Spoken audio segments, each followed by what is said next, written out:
If your guitar keeps slipping out of tune, stay tuned to see how to fix this problem really quite easily in most cases. You may be wondering why I'm holding up a guitar that doesn't even have strings on it or tuners, and I'm talking about tuning stability, but I think this explains my point better, and that is because the strings and the tuners aren't the first port of call when it comes to identifying an issue with tuning instability.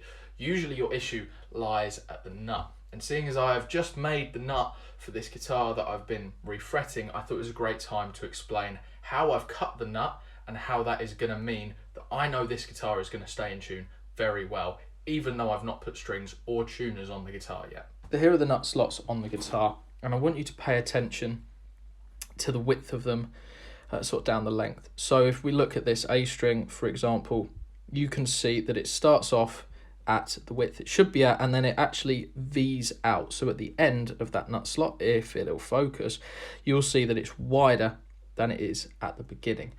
Now this is a good practice to do on any guitar, but especially a 3+3 guitar, where the strings aren't leaving straight from the nut, they're going off at an angle. This isn't the best example because there's going to be slightly better pull, but if you have a look at a, say, Gibson Les Paul style headstock, you'll see that the D and G string veer off at an angle, and that causes a lot of problems with tuning stability because as the string leaves the nut, it's kinking off at this sharp angle. If you put this slight widening into the end to create like a funnel shape almost in the nut slot, then it's going to leave a much more gentle angle rather than this sort of sharp angle at the end.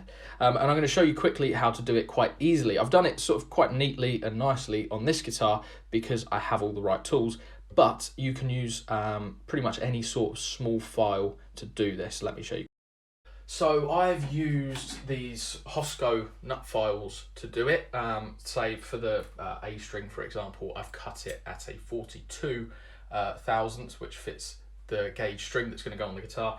And to widen that top part out, I've used this 56 thousandth, which is a larger size, and is going to widen that out quite nicely. And as I've gone down, I've done a nice sort of ratio, so it looks quite neat. But really, you don't need to be this fancy about it. You can take any small needle file, or I've got like a fret file like this, but it doesn't have to be a fret file. It can be any kind of multi-purpose file.